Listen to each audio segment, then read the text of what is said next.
द्वापर युग की बात है।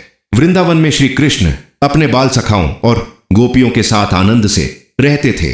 उनकी बांसुरी की मधुर धुन सुनकर पूरा वृंदावन मंत्रमुग्ध हो जाता था। लेकिन उस समय एक समस्या थी, इंद्रदेव का अहंकार। हर साल वृंदावन के लोग इंद्र देव को प्रसन्न करने के लिए विशाल यज्ञ करते थे, ताकि अच्छी वर्षा हो और फसलें लहलहाती रहें। लोग मानते थे कि सब कुछ इंद्र की कृपा से ही होता है। एक दिन बालक कृष्ण ने अपने पिता नंद बाबा से पूछा, बाबा, हम यह यज्ञ क्यों करते हैं?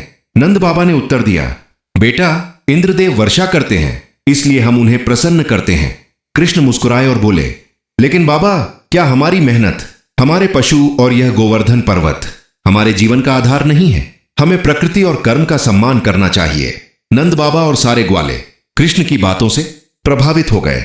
उन्होंने निर्णय लिया कि इस बार इंद्र यज्ञ नहीं, बल्कि गोवर्धन पर्वत की पूजा की जाएगी। यह सुनकर इंद्रदेव क्रोधित हो गए। उनका अहंकार आहत हो गया। उन्होंने वृंदावन को डुबो देने के लिए भयंकर वर्षा भेज दी।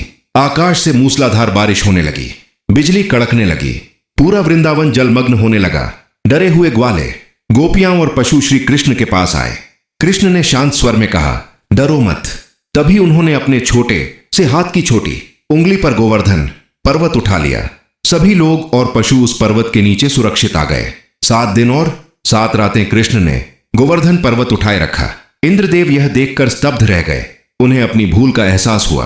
वे स्वयं नीचे आए, कृष्ण के चरणों में गिर पड़े और बोले, हे प्रभु, अहंकार ने मुझे अंधा कर दिया, मुझे क्षमा करें। कृष्ण ने प्रेम से कहा, इंद्र, शक्ति का अर्थ दूसरों को दबाना नहीं, बल्कि उनकी रक्षा करना है। वर्षा रुक गई, आकाश साफ हो गया। कृष्ण ने पर्वत को फिर से उसके स्थान पर रख दिया। पूरे वृंदावन में आनंद और उल्लास फैल गया। उस दिन से यह लीला गोवर्धन पूजा के रूप में प्रसिद्ध हुई।